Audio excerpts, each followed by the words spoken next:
ब्रह्मा जी ने सबको समझाकर कहा, इस दैत्य की मृत्यु तब होगी जब शिवजी के वीर से पुत्र उत्पन्न होगा। इसको युद्ध में वही जीतेगा। मेरी बात सुनकर उपाय करो, ईश्वर सहायता करेंगे और काम हो जाएगा। सती जी ने जो दक्ष के यज्ञ में देह का त्याग किया था, उन्होंने अब हिमाचल के घर जाकर जन्म लिया है। उन्होंने शिवजी को पति बनाने के लिए तप किया है। इधर शिवजी सब छोड़ छाड़ कर समाधि लगा बैठे हैं। यद्यपि है तो बड़े असमंजस की बात, तथापि मेरी एक बात सुनो। तुम जाकर कामदेव को शिवजी के पास भेजो। वह शिवजी के मन में क्षोभ उत्पन्न करेंगे, उनकी समाधि भंग हो जाएगी। तब हम जाकर शिवजी के चरणों में सिर रख देंगे और जबरदस्ती उन्हें राजी कर देंगे। इस प्रकार से भले ही देवताओं का हित हो, और तो कोई उपाय ही नहीं है। सबने कहा, यह सम्मति बहुत अच्छी है। फिर देवताओं ने बड़े प्रेम से स्तुति की। तब विषम 5 बाण धारण करने वाला और मछली के चिन्ह युक्त ध्वजा वाला कामदेव प्रकट हुआ। देवताओं ने कामदेव से अपनी सारी विपत्ति कही। सुनकर कामदेव ने मन में विचार किया और हंसकर देवताओं से यूं कहा कि शिवजी के साथ विरोध करने में मेरी कुशलता नहीं है, तथापि मैं तुम्हारा काम तो करूंगा, क्योंकि वेद दूसरों के उपकार को परम धर्म कहते हैं। जो दूसरों के हित के लिए अपना शरीर त्याग देता है, संत सदा उसकी बढ़ाई करते हैं। यो कहे और सबको सिर नवाकर कामदेव अपने पुष्प के धनुष को हाथ में लेकर वसंदाती सहायकों के साथ चला। चलते समय कामदेव ने हृदय में ऐसा विचार किया कि शिवजी के साथ विरोध करने से मेरा मरण निश्चित है। तब उसने अपना प्रभाव फैलाया और समस्त संसार को अपने बस में कर लिया। जिस समय उस मछली के चिन्ह की ध्वजा वाले कामदेव ने कोप किया, उस समय क्षण भर में ही वेदों की सारी मर्यादा मिट गई। ब्रह्मचार्य नियम, नाना प्रकार के संयम, धीरज, धर्म, ज्ञान, विज्ञान, सदाचार, जप, योग, वैराग्य आदि विवेक की सारी सेना डर कर भाग गई। विवेक अपने सहायकों सहित भाग गया। उसके योद्धा रणभूमि से पीठ दिखा गए। उस समय वे सब सदग्रंथ रूपी पर्वत की कंदराओं में जा छिपे, अर्थात ज्ञान, वैराग्य, संयम, नियम, सदाचारी ग्रंथों में ही लिखे रह गए। उनका आचरण छूट गया।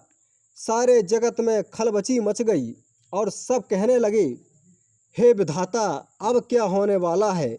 हमारी रक्षा कौन करेगा? ऐसा 2 सिर वाला कौन है जिसके लिए रति के पति कामदेव ने कोप करके हाथ में धनुष बाण उठाया है? जगत में स्त्री पुरुष संज्ञा वाले जितने चर अचर प्राणी थे, वे सब अपनी अपनी मर्यादा छोड़कर काम के बस हो गए। सबके हृदय में काम की इच्छा हो गई। लताओं बेलों को देखकर वृक्षों की डालियां झुकने लगीं। नदियां उमड़ उमड़ कर समुद्र की ओर दौड़ी और ताल तलैया भी असमंजस में संयम करने मिलने जुलने लगीं। जब जड़, वृक्ष, नदी आदि की यह दशा कही गई, तब चेतन जीवों की करनी कौन कह सकता है? आकाश, जल और पृथ्वी पर विचरने वाले सारे पशु पक्षी अपने संयोग का समय भुलाकर काम के बस हो गए। सब लोग कामांध होकर व्याकुल हो गए। चकवा चकवी रात दिन नहीं दिखते। देव, दैत्य, मनुष्य, किन्नर, सर्प, प्रेत, पिशाच, भूत, बेताल, ये तो सदा ही काम के गुलाम हैं। यह समझकर मैंने इनकी दशा का वर्णन किया है। सिद्ध, विरक्त, महामुनि और महान योगी भी काम के बस होकर योग रहित या स्त्री की विरह की हो गए। जब योगी, ईश्वर और तपस्वी भी काम के बस हो गए, तब पामर मनुष्यों की कौन कह सकता है? जो समस्त चराचर जगत को ब्रह्ममय देखते थे, वे अब उसी स्त्रीमय देखने लगे। स्त्रियां सारे संसार को पुरुषमय देखने लगीं और पुरुष उसे स्त्रीमय देखने लगे। 2 घड़ी तक सारे ब्रह्मांड के अंदर कामदेव का रचा हुआ यह कौतुक तमाशा रहा। किसी ने भी हृदय में धैर्य नहीं धारण किया। कामदेव ने सबके मन हर लिए। श्री रघुनाथ जी ने जिनकी रक्षा की, केवल वो ही उस समय बचे रहे। 2 घड़ी तक ऐसा तमाशा हुआ जब तक कामदेव शिवजी के पास पहुंच गया। शिवजी को देखकर कामदेव डर गया। तब सारा संसार फिर जैसा का तैसा स्थिर हो गया। तुरंत ही सब जीव वैसे सुखी हो गए जैसे मत वाले नशा पिए हुए लोग मद नशा उतर जाने पर सुखी होते हैं। दुराधर्ष जिनको पराजित करना अत्यंत ही कठिन है और दुर्गम जिनका पार पाना कठिन है, भगवान संपूर्ण ईश्वर धर्म यश श्री ज्ञान और वैराग्य 6 ईश्वरीय गुणों से युक्त रुद्र महाभयंकर शिवजी को देखकर कामदेव भयभीत हो गया। लौट जाने में लज्जा मालूम होती है और करते कुछ बनता नहीं। आखिर मन में मरने का निश्चय करके उसने उपाय रचा। तुरंत ही सुंदर ऋतुराज बसंत को प्रकट किया। फूले हुए नए नए वृक्षों की कतारें सुशोभित हो गईं। वन उपवन बावली तालाब और सब दिशाओं के विभाग परम सुंदर हो गए। जहाँ तहाँ मानो प्रेम उमड़ रहा है, जिसे देखकर मरे वनों में भी कामदेव जाग उठा। मरे हुए वन में कामदेव जागने लगा। वन की सुंदरता कही नहीं जा सकती है। काम रूपी अग्नि का सच्चा मित्र शीतल मंद सुगंधित पवन चलने लगी। सरोवर में अनेकों कमल खिल गए, जिन पर सुंदर भौरे के सुंदर गुंजा करने लगे। राजहंस कोयल और तोते रसीले बोली बोलने लगे और अप्सराएं गा गा कर नाचने लगी।